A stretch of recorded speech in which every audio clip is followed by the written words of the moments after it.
وضوح الرؤية والغاية، طموح كبير ماله نهاية، وحزب النور رفع راية وضوح وطموح.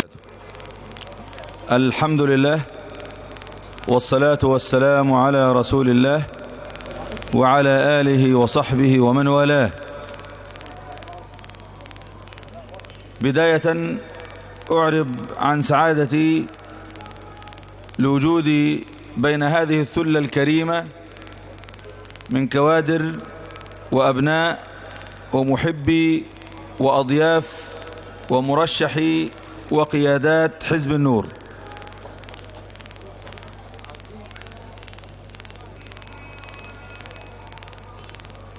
لماذا حزب النور؟ سؤال نسأله لأنفسنا، وبرضه نسأله لوسائل الإعلام التي لا تستطيع الآن أن تدير المقلب على قناة إلا لقيت حزب النور حاضر فيها، عشان نشكرهم على الموضوع ده. أثروا علينا الطريق، كل ما يزدادوا اتهامات بالكذب والافتراء كل ما ازداد التعاطف، وإلا في هذا العدد الكبير بلا شك الدعاية والحركة الدعائية ما وصلتليش كله. الهجوم الإعلامي ده وصل للجزء الثاني وجابه. الطبيعي جدا في الاتهام والافتراءات إنما واحد يتهم واحد مرة يقوم الشكوك تحوم حوالين المتهم، لكن لما يجي تاني يوم ويتهموا تاني، وتالت يوم ويتهموا تالت، ورابع يوم ويتهموا رابع وخامس وسادس، يقوم الفطرة العادية فطرة الشعب المصري تقول لا، الاتهامات دي الشكوك تحوم حوالين المتهم اللي عمل التهمة مش حوالين المتهم. ده طبيعي جدا. ما كل يوم كلام كل يوم لا، يبقى في حاجة، يبقى في الإنة هي اللي انتوا سمعتوه من شوية في بعض التعليقات، ان حزب النور موجود وبتحرك على الأرض. كان أولى بالجماعة دول ان هم يتحركوا هم كمان على الأرض، ان هم يعملوا حاجة زي اللي عملها حزب النور لصالح هذا البلد. بدل ما يقعد يشتم لا يبني، بدل ما يقعد يهدم يبني، بدل ما يقعد يشتم يتحاور، بعد ما يقعد يفتري يجي نتكلم كده ازاي نبني سوا وازاي نتعاون سوا. انما لا، ده هو مصر على انه يهدم، وبعدين حتى ما بقولش انا هبني ازاي، المهم يهدم بس. تيجي تكلم اي حد في برنامجه يقول لك حزب النور عمل. يا سيدي انا عايزك انت تتكلم، يقول لك لا ده بس حزب النور كان هنا وهنا. يا عم اتكلم عن نفسك. لا بس حزب النور ما كانش ينفع يبقى في الحته الفلانيه. طب انت اتكلم انت عن نفسك. طيب، ومع ذلك بنشكرهم. كنت معدي من احد الشوارع فما فيش دعايه كافيه لحزب النور، فمعايا صديق قال لي الله امال الناس هتعرفنا ازاي؟ قلت له امال الناس شغاله ليل نهار دي بتلعب بيخلص اللي انت مش طايق مش عارف تعمله بيعملوه لك. لماذا حزب النور؟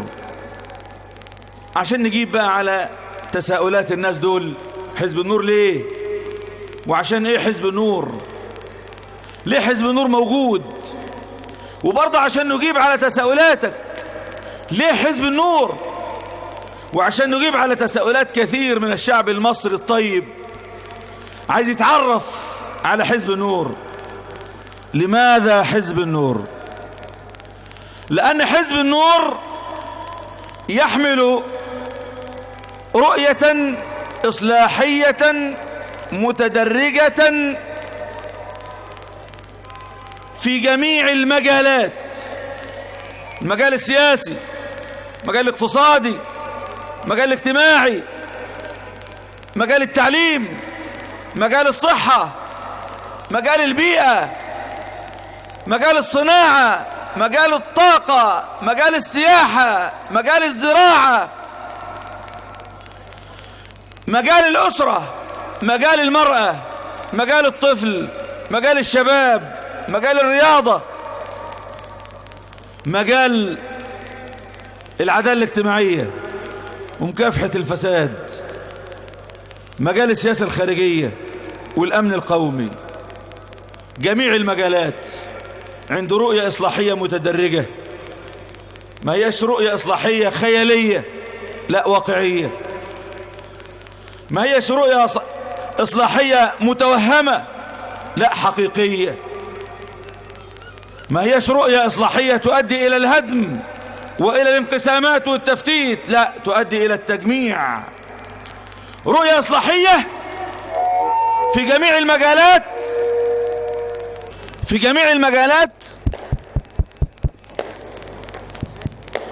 في جميع المجالات، رؤية إصلاحية متدرجة واقعية في جميع المجالات، تنطلق من المرجعية العليا لهذا الدستور، من مرجعية الشريعة الإسلامية. تنطلق من هذه القاعدة وهي تطمح لآفاق الازدهار والقوة وبناء دولة عصرية مزدهرة حديثة قوية رائدة في محيطها العربي والإقليمي والعالمي والإسلامي. دولة تعيد مرة أخرى لهذه المنطقة قوتها وتماسكها، تعيد إلى الأذهان حضارة مزدهرة قوية تنير الدنيا. لماذا حزب النور؟ لأن حزب النور يتبنى مبدأ سياسيا كانوا زمان بيقولوا لنا مالكوش في السياسة عشان المبدأ ده. كانوا بيقولوا لنا انتوا مالكوش في السياسة لأن السياسة لف ودوران ومكر وخداع وكذب ونصب واحتيال. انتوا مالكوش في السياسة، انتوا ناس واضحين وناس صادقين، مالكوش في الموضوع ده. صمم حزب النور أن يجعل بابه الأكبر للدخول إلى العمل السياسي هو ذلك الباب اللي كانوا بيقولوا مش بتاعكم.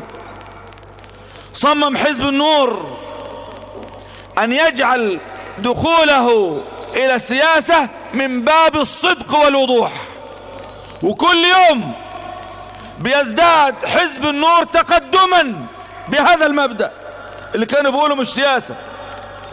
كل يوم حزب النور بيكسب أرض وبيكسب أنصار ومقتنعين بهذا المبدأ اللي كانوا بيقولوا ما هوش سياسة، وكل يوم بيثبت على الأرض إن هو ده المبدأ اللي ممكن يحصل به إصلاح. لأن صاحب المبدأ ده مش هيدلس على الناس، مش هيخدع الناس، مش هيضحك على الشعب، مش هيغرر بالشعب، مش هيشتغل لصالح رؤوس الأموال، مش هيشتغل لصالح نخبة ويعم الشعب ويضلله عشان مصالح نخبة أو مصالح رؤوس أموال أو مصالح جهات معينة. لا، لأن صدقه هيمنعه من كده. وعشان كده المرشحين بتوعكم مش جايين النهاردة عشان يوعدوا وعود ما يوفوش بيها. مش جاي النهارده الاستاذ عبد الله بدران ولا الاستاذ عبد الحليم محروس ولا الاستاذ محمد الزعيري ولا القائمة كلها ولا بقية المرشحين، ما هماش جايين علشان يوعدوا وعود ما يوفوش بيها.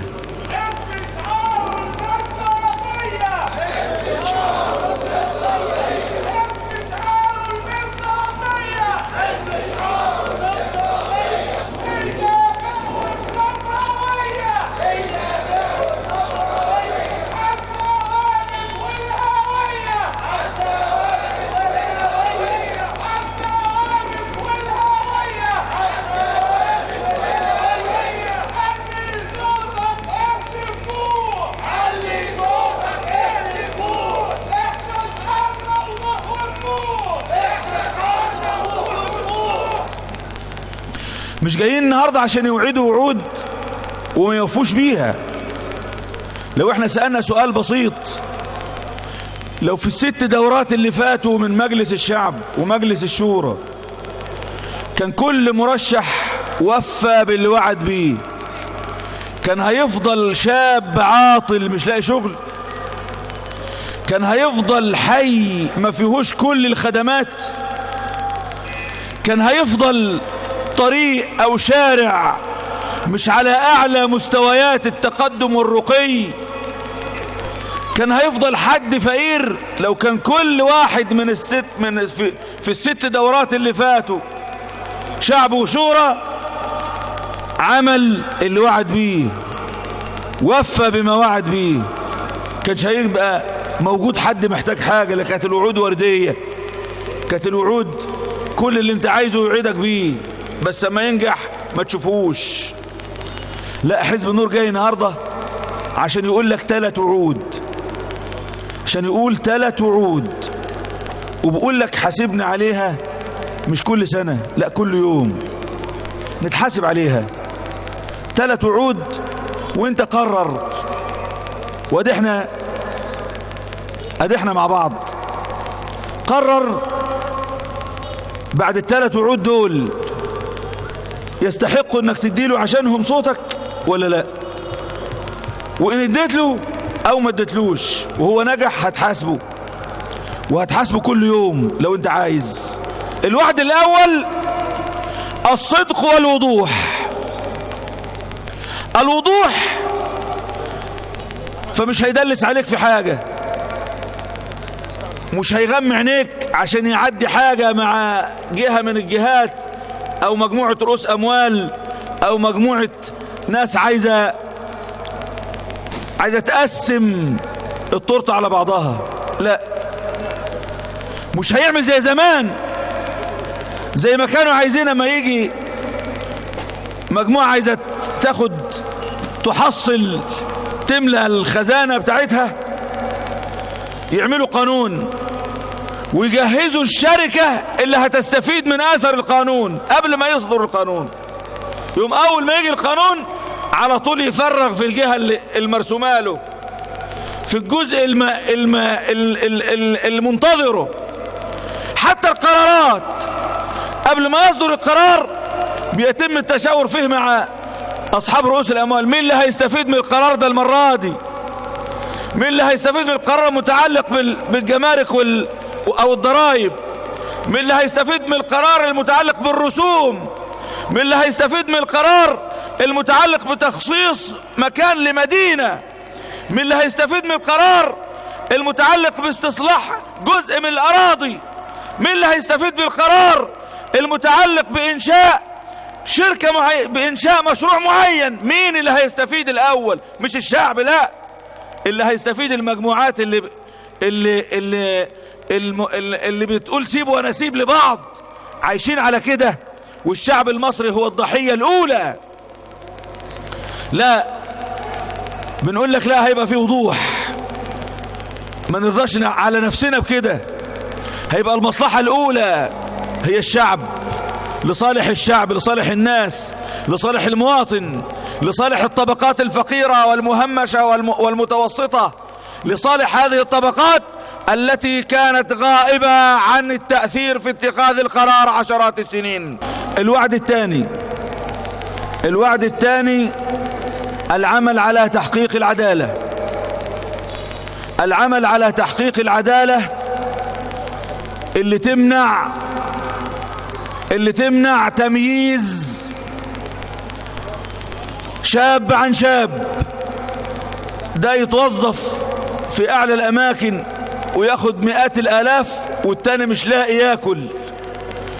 اللي تمنع تمييز واحد واقف في طابور منتظر الطابور، منتظر مصلحة يؤديها له موظف، واقفين طابور، مش هيجي عضو مجلس الشعب واحد في ايده ويعدي من الناحية التانية الموظف ويخلص ويسيب الناس دي واقفة تتفرج، يدوس على رقاب الناس دي كلها.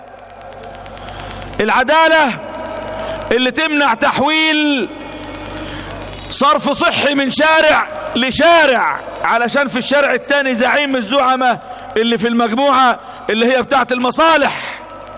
العدالة اللي تمنع من هذه الفروق الهائلة بين الحد الأدنى والأقصى من للمرتبات. العدالة التي تقف بجوار الفئات المتوسطة والفقيرة حتى تأخذ حقوقها ولا تذهب كل الواردات إلى الفئات المخصوصة والنخبة ورؤوس الأموال. العدالة اللي تجعل هناك منظومة توظيف تعطي كل ذي حق حقه، اللي تعطي كل ذي حق حقه في كل فئات المجتمع. العدالة اللي تخلي الإنسان حتى لو ما جاش دوره في خدمة من الخدمات يبقى متأكد انه مش هيحتاج يدفع رشوة عشان ياخدها، يبقى متأكد ان حقه مش هيضيع ان ما دفعش رشوة او ما زلش نفسه لحد. العدالة المغيبة وغيابها ووجود الفساد الهائل في كل المجالات هو اللي أدى إلى ما صارت إليه مصر الآن 40-50 سنة من غياب العدالة، اللي أدى إلى أن أصبح الدين المصري بسبب الفساد المالي والإداري ما يتعدى 2 تريليون و400 مليار جنيه. خدمة الدين فقط 200 مليار تقريبا كل عام أو أكثر.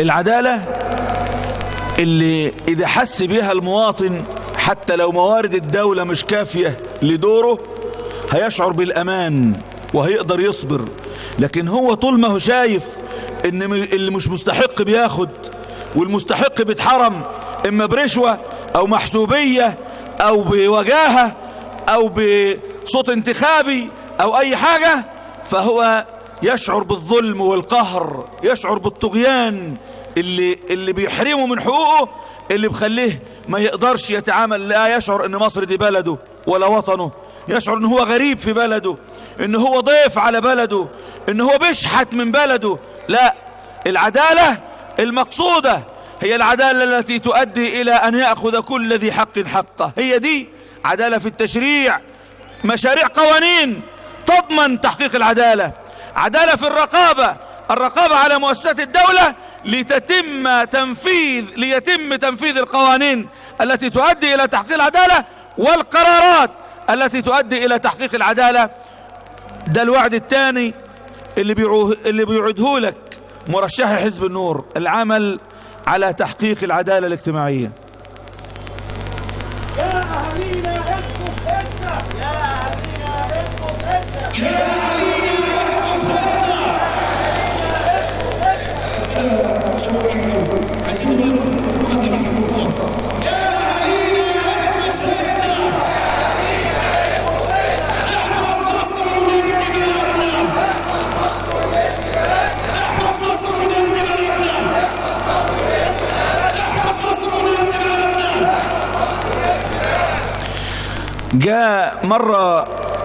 جت مجموعة دفعة من التوظيف لذوي الإعاقة. فوجئنا بأن الناس بتقول في واحد جايهم يقول لهم اللي عايز، طبعا ذوي الإعاقة مثلا نقول 20-30 ألف المسجلين أو 50 ألف، وجاي مثلا 3-4 آلاف توظيف. جم الناس ذوي الإعاقة قالوا الحقونا، في واحد جاي بيقول تديني 6000 أحطك في الدفعة اللي جاية. اضرب 4000 في 6000 يدي كام؟ ده حاجة بسيطة، قرار بسيط اهو، نزول 4000 وظيفة اللي هي نسبة من جزء من نسبة 5% بتاع المعاقين. وراجل جاي من الخلف باتفاق مع شبكة كبيرة اديني 6000 وانا احطك في الايه، في الأولوية. طلع اعضائنا على المحافظين قالوا ده ما ينفعش، ادونا المعيار اللي انتوا بترتبوا بيه الناس واعلنوه، ورتبوا بس الناس على باب الايه، المكان المختص بالامر ده، رتبوهم بالمعيار ده عشان لما يحصل خلل نتحاسب. حاجة بسيطة، رقابية بسيطة جدا لمجلس الشعب اهي، بسيطة جدا. فقط راحوا قالوا للناس ادونا المعايير وعلقوها، واعملوا رتبوا الناس ترتيب على اساس هذه المعايير، عشان لما حد يكلمنا نقول له عندك اهو، روح شوف دورك. وبالفعل اتقطع ايد الراجل اللي كان هياخد كام مليون، ده مش لوحده طبعا، دي مجموعة. كام مليون؟ 4000 في كام؟ في 6000. حد يحسبها، حد يحسبها. تخيل بقرار بحاجة واحدة بس، وحاجة بسيطة، والناس هتدفع ساعتها. 6000 هيجيبها من اي حتة ويدفع، لانه عايز يتوظف من ذوي الاحتياجات الخاصة، مش عارف، عايز يعيش حياته وخايف دوره يتاخد. لكن لو عارف في ترتيب معين قدامه، هي دي بقى العدالة.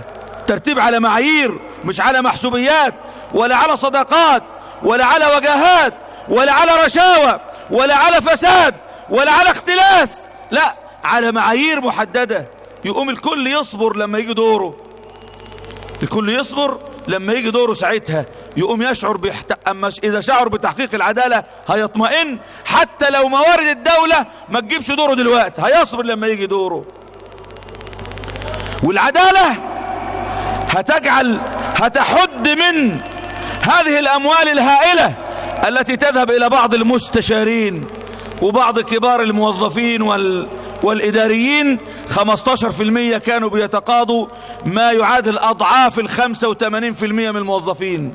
ليه؟ ما فيش حد الحد الأعلى الأقصى للأجور. العدالة بتعمل علاقة رباط بين الحد الأقصى والأدنى عشان الناس تعرف تعيش، وعشان الجزء اللي يتوفر من الحد الأقصى ينزل على الحد الأدنى يرفعه، عشان الناس تعيش بالحد الأدنى، تقدر تعيش الموظف بالحد الأدنى. العدالة. يبقى حزب النور، أعضاء مرشحي حزب النور بيعدوا الوعد الثاني، العمل على تحقيق العدالة من جهة التشريعات والقوانين التي تضمن العدالة، ومن جهة الرقابة على مؤسسات الدولة والجهات التنفيذية لتحقيق تلك العدالة تنفيذيا. وذكرت لك مثال المعاقين. الوعد الثالث اللي جاي الأستاذ عبد الله بدران والأستاذ عبد الحليم محروس والأستاذ محمد الزعيري ومرشحي القائمة وبقية مرشحين جميعا، جايين عشان يقولوا لك الوعد الثالث: القوة والأمانة في حمل مشاكلك وهمومك وقضاياك إلى كل جهات اتخاذ القرار في مصر. القوة والأمانة في حمل قضاياك وهمومك ومشاكلك إلى كل جهات اتخاذ القرار في مصر، إلى البرلمان حيث التشريع الذي يضمن حقوقك، إلى البرلمان حيث الرقابة التي تستدعي الجهات التنفيذية لتنفيذ حقوقك، إلى البرلمان حيث التواجد مع الجهات التنفيذية في المحافظة وفي المركز لتنفيذ حقوقك، إلى كل جهات الدولة تحمل همومك ومشاكلك بقوة، تحمل همومك ومشاكلك بقوة، لأن كل مرشحي حزب النور هم قد عاشوا قضاياك كلها. راحوا المستشفى العام زي ما انت بتروح بأولادهم وبأنفسهم، راحوا ركبوا المواصلات زي ما انت بتركب، محدش منهم لا مجموعة رأسماليين جايين ياخدوها عشان يرجعوها للورا تاني ولا حاجة من دي خالص، ولا أصحاب أيديولوجيات غربية ولا شرقية ولا من أي جهة. لا، أجنداتهم هي أنت، أجنداتهم من عندك، أجنداتهم هي مطالبك، أجنداتهم هي همومك، أجنداتهم هي حقوقك. جايين يشيلوا همومك وياخدوها على اكتافهم ويبحثوا لها عن حلول في كل جهات اتخاذ القرار في الدولة.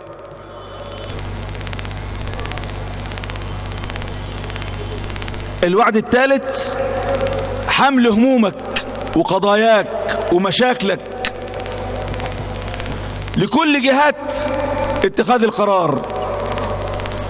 وعايز اقول لك ان في الحالة دي مفيش ولا مرشح فينا وحده، ولا الأستاذ صبري سعيد موسى ولا إخواننا جميعا، محدش فيهم لوحده، محدش. الأستاذ عبد الله بدران، الأستاذ عبد الحليم محروس، محدش فيهم وحده، لا، ده معاه مؤسسة كاملة بتبدأ من اللي جنبك في الشياخة عندك كوادر حزب النور اللي جنبك، وكوادر الشياخة كلها، وكوادر الأمانة في الحي، وكوادر الأمانة في المحافظة، والأمانة العامة، والمجلس الرئاسي، والهيئة العليا، وكل مؤسسات الحزب مؤسسة كاملة من أول أسوان إلى مطروح إلى سينا. كل هذه المؤسسة تقف يدا واحدة لحمل مشاكلك وإنت مكانك لكل جهات اتخاذ القرار. يقدر الأستاذ صبري دلوقتي يتصل بزميله هناك في أسوان يقول له جاي لك فلان عنده مشكلة عندك تمشي معاه. يقدر يتصل بزميله هناك في السلوم يقول له جاي لك فلان عنده مشكلة تمشي معاه، تشوف جهات التنفيذية عندك تمشي معاه. يقدر يتصل بزميله في سينا يقول له جاي لك فلان تمشي معاه. يقدر وهو غايب أمين الشياخة أو أمين المحافظة يتحرك على مستوى المحافظة وعلى مستوى الحي وعلى مستوى الوحدة المحلية، أصغر وحدة محلية، بمشاكلك وهمومك. يقدر يتحرك لأنها مؤسسة كاملة، مؤسسة كاملة كل همها أن تقوم على خدمتك وتذليل الصعاب التي تقابلك. جايين مرشحي حزب النور علشان يقولوا لك إن احنا هنحمل همومك مش لوحدنا، معانا مؤسسة كاملة على مستوى الجمهورية تحمل همومك ومشاكلك لتضعها في كل جهات اتخاذ القرار لمحاولة إيجاد حلول لها واقتراحات لحلول لها. وهذا الأمر نتعاون فيه جميعا. ما بنقولكش معانا مفاتيح سحرية نحل كل المشاكل، لكن بنقولك هنحمل مشاكلك وهمومك ومطالبك على أكتافنا ونتحرك بيها بكل قوة في جميع المجالات. تقدر تسألنا كل يوم عملتوا ايه في المشكلة الفلانية، عملتوا ايه في المشكلة تقدر تحاسبنا كل يوم على مشكلة انت قدمتها احنا عملنا فيها ايه، وايدك على ايدي ونتحرك، ما عندناش مانع. لماذا حزب النور؟ لأن حزب النور يتبنى في الإدارة في السياسة، يتبنى رؤية واضحة عبارة عن توسيع دائرة تحمل المسؤولية. حزب النور يعتقد أن مصر أقوى من أي فصيل، مصر أقوى من أي حزب. هموم مصر، مشاكلها، حملها، حمل موقعها الجغرافي والتاريخي، حمل موقعها، حمل المسؤولية الضخمة الملقاة على مصر تجاه مواطنيها، تجاه إقليمها، تجاه العالم العربي والإسلامي، تجاه الموقع الخطير الذي تقع فيه. لا يستطيع أن يتحملها فصيل أو جهة أو حزب، وإنما لا بد من توسيع دائرة تحمل المسؤولية. ولذلك في حزب النور يتبنى صناعة مناخ سياسي يمكن جميع الكفاءات المصرية الوطنية من خدمة أوطانها، سواء كانت هذه الكفاءات تنتمي لحزب النور أو لا تنتمي لحزب النور. لماذا حزب النور؟ لأن حزب النور يتبنى رؤية سياسية هي سياسة بناءة، عنوانها سياسة بناءة. سياسة بناءة تقوم على 4 أركان. الركن الأول من أركان السياسة البناءة دعم القرار الصائب ولو كان من المنافس سياسيا. الركن الثاني النصيحة في القرار المحتمل من أي جهة من الجهات، نتواصل مع الجهة التي أصدرت القرار ونحاول أن نسد النصيحة، لعل هناك حاجة غايبة عننا أو غايبة عن متخذ القرار لنوجه القرار في الاتجاه الصحيح. الركن الثالث المعارضة في القرارات التي ليست في الصالح العام، المعارضة في القرارات التي ليست في الصالح العام، لكن المعارضة البناءة ليست الهدامة، المعارضة التي تزيد المصلحة وتقلل المفسدة. الركن الرابع المشاركة في إيجاد الحلول للمشكلات التي تعترض أداء الأفراد والمجتمع والدولة. وأختم بلماذا حزب النور؟ لأن حزب النور يعلي من الصالح العام، حزب النور يعلي من المصلحة الوطنية، ومواقف حزب النور كلها تدل على ذلك بشهادة الذين سمعتموهم أول الحوار، بشهادة هؤلاء وشهادة الكثير من أول رئيس الدولة إلى كثير ممن هو صار الآن منافسا من المنافسين وله كلام آخر من المنافسين. أما رئيس الدولة وأما الجهات التنفيذية في الدولة فهي لا تزال على موقفها من حزب النور. أما المنافسين سياسيا فغيروا مواقفهم وهذا شأنهم، لكن نقول أن حزب النور يعلي من شأن الصالح العام للبلاد والأوطان والعباد. سألني أحد الإعلاميين مواقف حزب النور متضاربة، أنا شايفها مرة يمين ومرة شمال. قلت له لأنك غاب عنك حاجة بسيطة جدا، غاب عنك حاجة بسيطة وهي المحور اللي بندور حوله، وهو الحفاظ على الهوية والدولة المصرية. الحفاظ على الهوية والدولة المصرية. دولة بلا هوية تذوب، وهوية بلا دولة تطيح في الهواء. والسلام عليكم ورحمة الله وبركاته.